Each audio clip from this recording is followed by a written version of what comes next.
watching Harper Galactic. I'm Oliver Zark, and this is our 2952 IAE special, brought to you straight from the Tobin Expo Center where the 2952 IAE Satellite Expo is taking place. And in today's report, we'll check it out from every angle imaginable. It's the IAE, baby, yeah! Take it away. As you can see, pilots are showing off their skills and racing each other right outside on the frozen lake. The vibes are just right here in the big NB. It's the first day of the event and we are so ready to head off to the showroom floor. The IAE 2952 official sponsor, Drake Interplanetary, gets the expo started with a bang.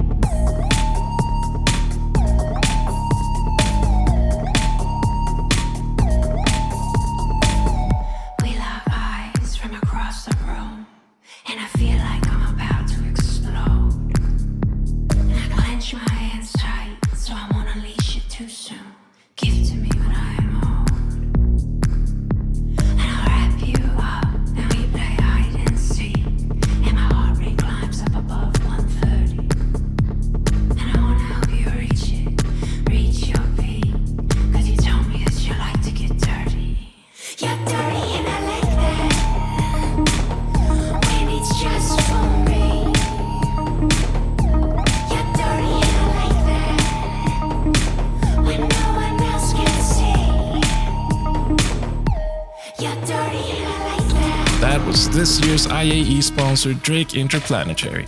We're going to head straight down to the show floor to check them out. That's right, Oliver, and boy oh boy, did Drake bring the juice this year. We've got the Corsair finally releasing, but you better watch out. I know some people who've been looking forward to exploring with this one, if you know what I mean. Also, Drake has the Vulture and Cutter on display, ready to have you quietly rob the less fortunate, together with a friend you feel safe with. The Corsair, with its 4 gimbal-sized force for the pilot and a cargo space big enough for a rover, is looking to be a great competitor to the RSI's Constellation series. And while it's Drake and the insides are equivalent to that of a building site on a low budget, it still boasts facilities, like 4 beds and a bathroom. Impressive, and well-suited for Drake fans, who are mostly full of shit about their accomplishments. Hey, let's face it, Drake is designed for people with huge dreams on low credit. Wow, you guys are not having it. What are you, pirates? What the hell? Great, okay. Well, if you're a decent pirate, you could probably afford a better ship than the Corsair. And if you're a bad pirate, the Corsair is too big of an investment. Low-budget explorers, however, will find the Corsair suits their needs perfectly. Maybe. I'm actually a law-abiding civilian and would never touch a Drake ship with a 6-foot pole. For Hubwire Galactic, I'm Markus Hurst. Thanks, Markus. Now you better go wash your hands. We figured that comparison with the Constellation series was spot on, so we wanted to see the comparison for ourselves and put the 2 ships facing each other on a lake nearby. Russell? Alright, here I go. I'm sitting here in this constellation aiming at this guy whose name is just Trustworthy Man, and he's sitting in the Corsair over there aiming back at me. Both ships are running a default configuration, and we're going to empty our weapons into the other person, and whoever's left standing is the winner. And 3, 2, 1, go.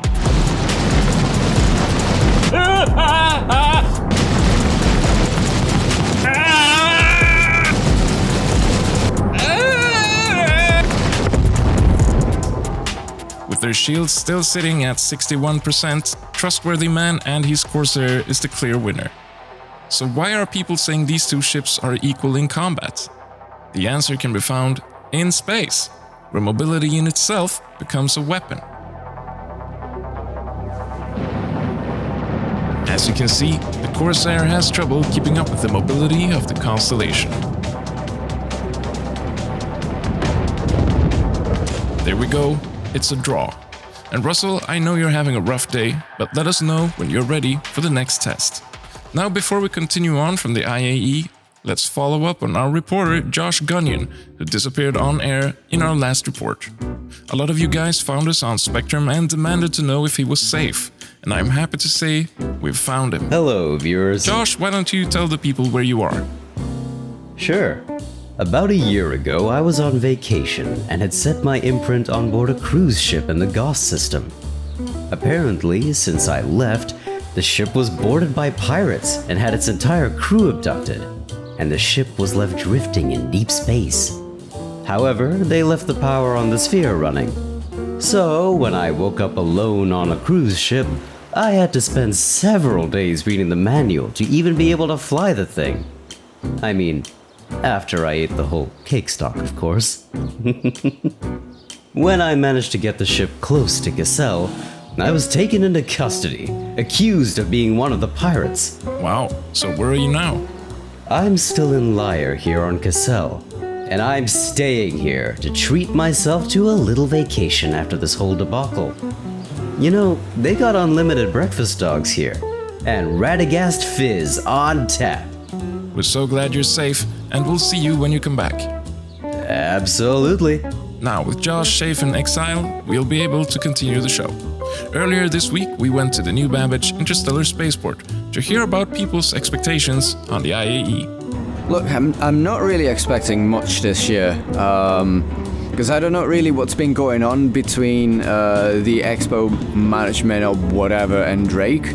Well, personally, I'm really looking forward to the Drake Interplanetary Corsair. Oh, you know, it's the same every year. Big corporations roll out a new ship. Everyone who's an hours over it for a couple of months, and then boom, it's just a standard ship. Still nice to look at them though, I suppose. There probably is some unannounced vehicles. You know, they always want to keep the suspense alive. But, yeah, I'm just here for the overall experience. I've been going supernova, waiting for the show to start. I even got this cool new jacket. Expectations on the IAE are high this year, and I wonder, will the organizers be able to match them? This and more from Russell's demonstrations and our analysts coming after these messages.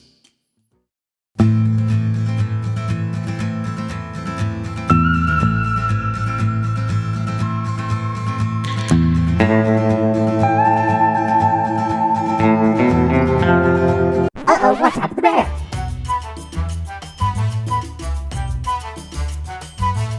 Wow, Blast, this brought a beat quick tracking.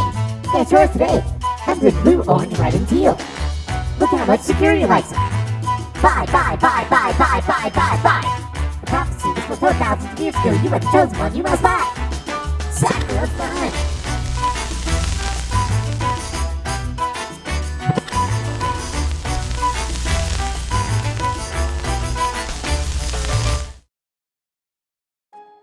We're still here in New Babbage for the IAE, and we'll stay here all the way to the end. But how did we end up here? It's time for our reporter Jake Foley to tell us about the origins of the expo. Away from the main event in Kiel, the Intergalactic Aerospace Satellite Expo is once again taking place here in New Babbage, and for the third year in a row, organizers are making use of the Tobin Expo Center. To many of us, the yearly visit is quickly becoming a cultural landmark and tradition. Some of us even stay as long as Luminalia, which has left pilots visiting New Babbage to come up with creative ways to celebrate the holiday away from their usual peers. So how did the Expo become so important?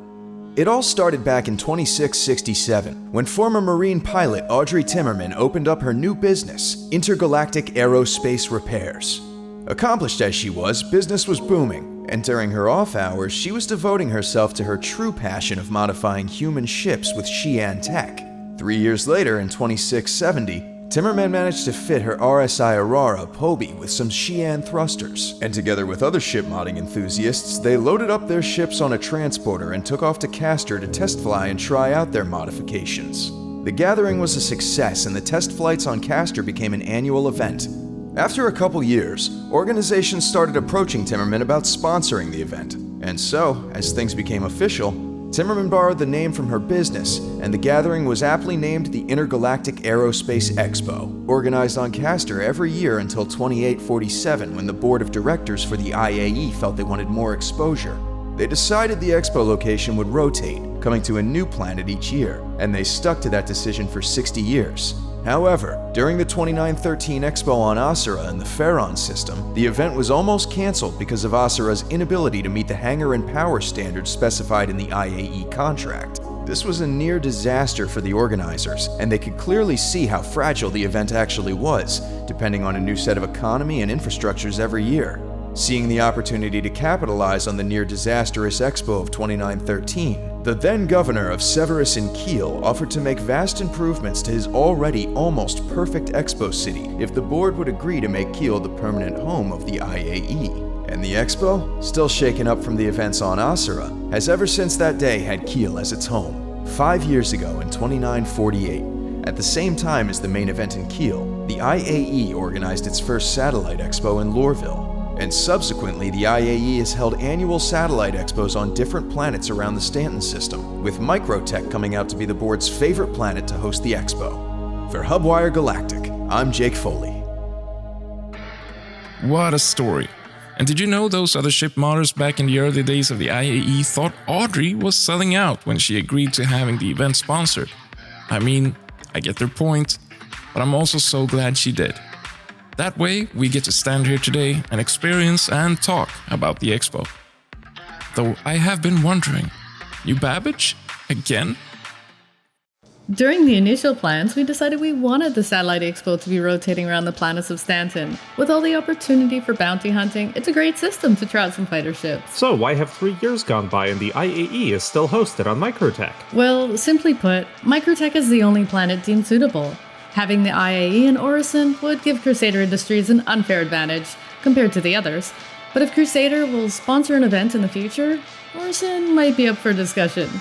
Our corp doesn't allow for proper land vehicle testing, and Hurston, well...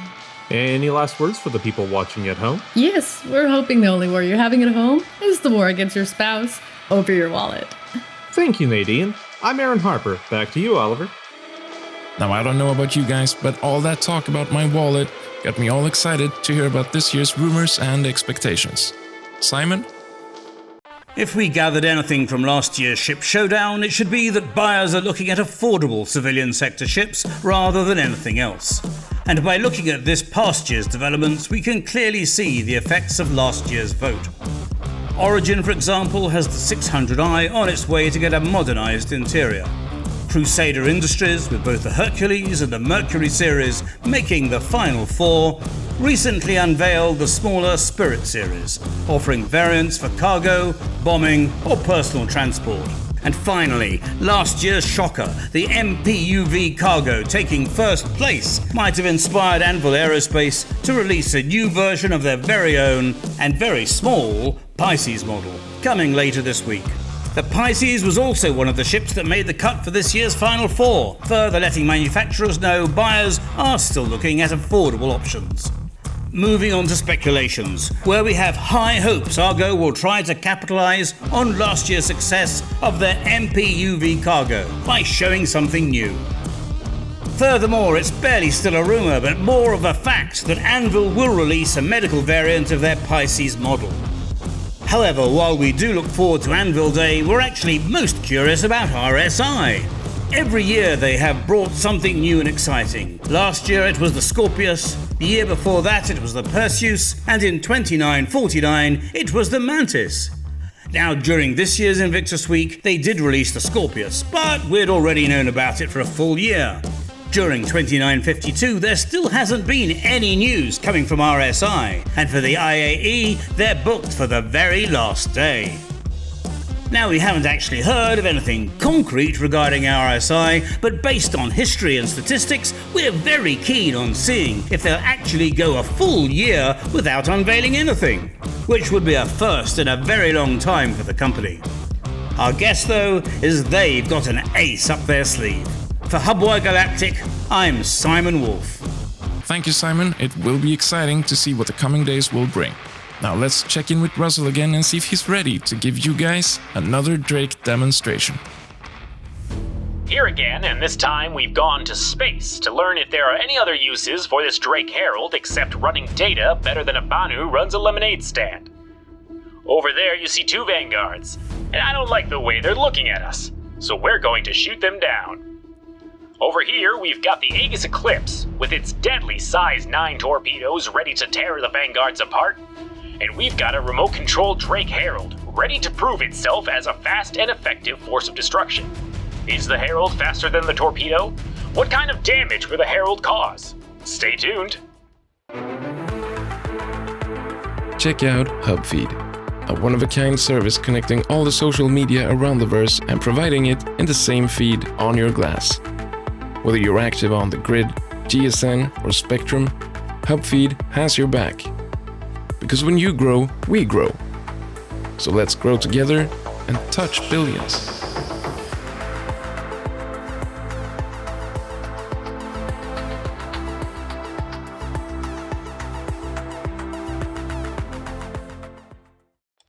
And we're back. Are we ready to launch? Great. Herald versus Torpedo in 3, 2, 1, launch. And there they go! The Herald is off to an initial lead. The Torpedo veers off and goes after the Herald instead. Herald hits, but stays alive. Boom! Looks like the Torpedo changed its course again, finally hitting the Herald's target, finishing it off for good. And what did we learn? The Herald is fast and somewhat sturdy, and cross-section torpedoes are unreliable. For Hubwire Galactic, I'm Russel Gainsly. Good job today, Russell, and good job all around to the entire team. This is goodbye for now as well. Hang on. Mox? Oliver Zark, good to see you, man. What are you doing here? I am in the show this year. You're in the show? I'm in the show. Wow, for which day? I'm